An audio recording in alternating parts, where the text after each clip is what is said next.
recording. So in the Celtic tradition, it takes 28 days for the soul to leave. To reunite with Source. Okay. Yeah. And in other traditions, it's different. Oh yes, I think the Tibetan is something like 48 days. Right. Something like that. We don't know, because with the soul there is no time and space anymore. Right. It's all happening now. Yeah. In this moment, Yeah. it's all happening now. You know, we're alive and we're dead at the same time. That's right. So what we were talking about in the cafe this afternoon was, should you be lighting candles during that 28 days, or at the end of the 28 days? What helps? What helps the in 28 days? The dead person. Yeah.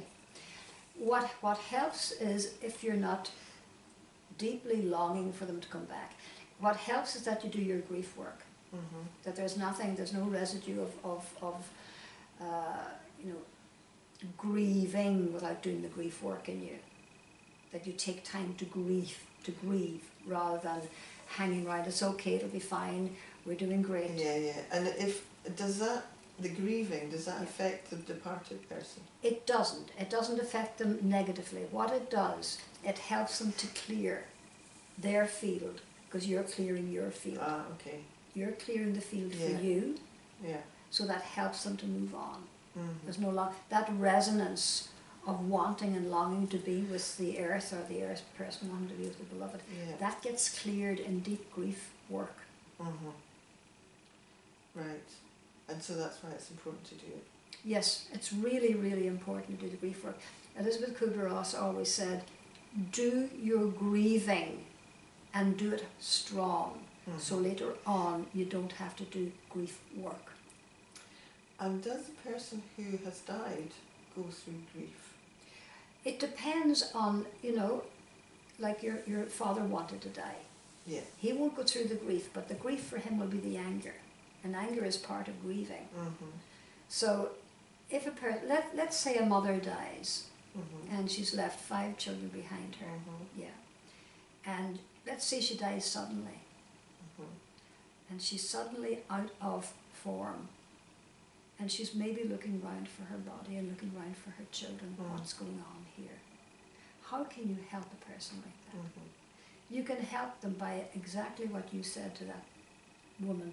You are dead. You have died, my love. You've passed over to another dimension. Your children are on the earth. They're being taken care of. You can be taken care of as well, because as above, so below. She can be taken. They're intensive care units. There really are. I've seen them.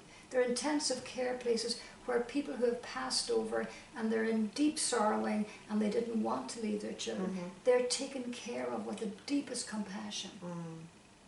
But they've got to agree about it. They've got to say, yes, I need care. And they can stay in that place of beautiful compassion from other beings, whilst their children are also being taken care of in life. And they've got to not pretend that they're alive anymore. No. And be in that illusion. And the illusion of I'm still here with the children, that doesn't help them. It doesn't help the children either. Yeah. So, and that illusion could go on for a long time? Yes. Well, a long time in our language, a long time. They could be stuck in that place of purgatory, it was called in the Catholic Church. Yeah. Place of purgatory. They take themselves into that place of longing and grieving and not knowing how to get out of it. And maybe some people can't ask for help. You see them walking around here. Can I help you? No, I'll be fine. If that's the attitude on the earth, people don't suddenly change when they die. Like I often think of Hitler. There would have been help for him in the place of mercy. But if his personality was so strong in life, his astral will carry that dysfunction of I won't ask for help. I know everything. I'm stronger than that. I'm too proud. And that's the pain, is that they don't ask for the help. And they keep affecting then the earth with their dysfunctioning. And you can see it in many places. I can see where neo-Nazism is growing again.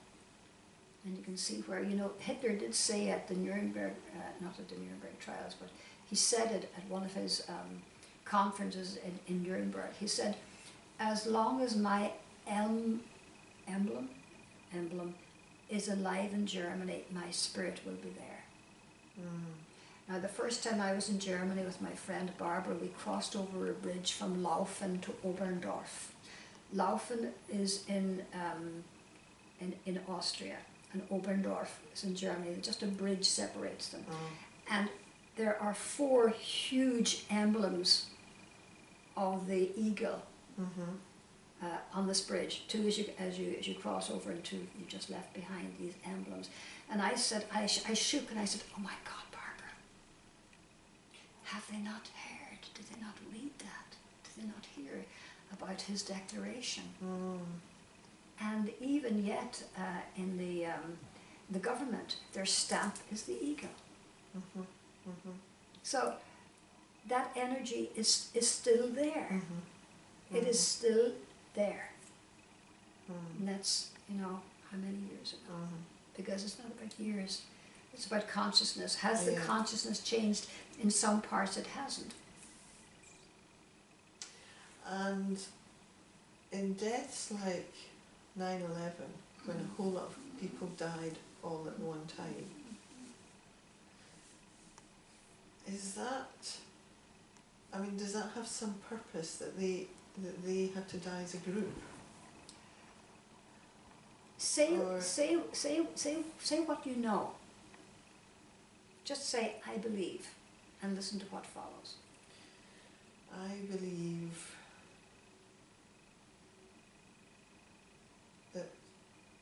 that somehow they came in to die together, into this life to die together in that way. It served some purpose.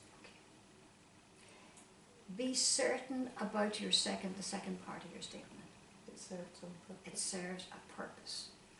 And the purpose we might not know, but we do know what was left behind with regard to can you imagine so many people die in fear and dread and screaming, all dying together in that consciousness. Now, what have they left behind in that place? Fear.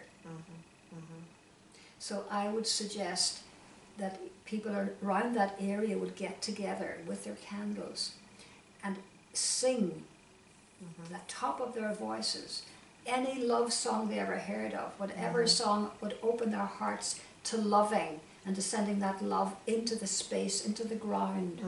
I know that, you know, possibly, I'm sure buildings have been erected in the meantime, but if that place has not been cleared of that fear and the screams, I would even imagine that people around that area who didn't die at that time, that they would still be affected. Because that's a strong energy, but love is stronger. Okay. And that's what we've got to remember. That can clear the... Yes, and to send our love. You know, when I used to light candles to perpetrators, and light candles for the terrorists. You know, if we hear of something that happens, like something awful happens, a bombing, and let's say a man was killed in the bomb, all our love energy, all our mercy and compassion will go to that man that was killed in the bomb. If we could just consider for one moment, who needs this love and compassion? The bomber. The terrorist needs it, because he's not going to be getting any. Well, they both do. Yes. Well, he'll be getting plenty. Right. You know, okay. I'm just making a little image here. The victims will get mercy and will get compassion, and their families will as well. The families of the terrorist will not. The terrorist himself will not. And they need the same amount of love that's given to the victim, if not more. Or the terrorist will keep doing it again and again and again. And so is that what you do in concentration camps when you're going in? You're clearing? Yes. And you sing and you light candles? That is correct. For both? For both. If you don't do it for both, this has been my real experience, my heart experience, if we don't do it for the perpetrator as well as we do it for the victim, what happens in our universe? The perpetrator's energy just on going. Yes, it keeps on perpetrating. Yeah. Keep on Yeah. perpetrating. Mm. And they just don't get free. Mm-hmm. They don't get freed. And that they're getting more and more hate energy. You know, when Trump is on the television, I've even heard children saying, "Oh, there's that big silly buffoon," you know, and I hate him. Or somebody should do something about that man. He's been you know, inundated with hate mail, if you like, electronic mail, energy mail, and so when we get to the situation where we can open our hearts to people like the terrorist Trump, is doing the best he knows how. He doesn't know any better right now at the moment with his state of consciousness. Neither did I when I was doing silly things in my life. Yeah. Yeah. You know? Yeah. Neither did I. Me Too. Yeah. I believe in the Me Too movement, not the one we normally think about. Me Too. I can do that too. And as long as I truly believe that, I will not hurt another human being. Yeah. Or I will not blame that person or say that's a bad person. Yeah. I can do it too. Back to the grace. Okay. Yes. And if I can do that, I will have left grace on this earth. Did you hear that again? If I can do that, I will have left grace on this earth. Yes, you will. Thank you. Thank you. It was lovely. Lovely chatting. It really is. I feel them around. Feel the energy.